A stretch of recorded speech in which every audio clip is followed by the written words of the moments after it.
How to deactivate Facebook account. Hello everyone, I am Bishaka and welcome to our channel. Now let's get right into the tutorial. Firstly, go ahead and open the Facebook application on your device and make sure you are signed in. Now, tap on the menu option on the bottom right of your screen and then tap on the settings option on the top right of your screen.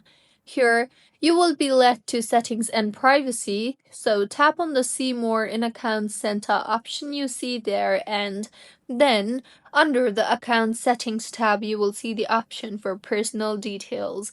Tap on that and then tap on the account ownership and control option you see there, and finally tap on the deactivation or deletion option you see there.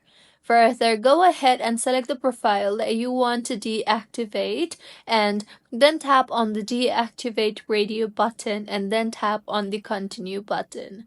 You will then be required to enter a reason for why you are deleting your account. So enter that and then enter your password and tap on the continue button, and with this, the Facebook account will be deactivated. So this is how you can deactivate Facebook account. If you find this tutorial helpful, please like the video and do comment if you have any queries. Also, do subscribe to our channel for more helpful tutorials like this. See you on the next one.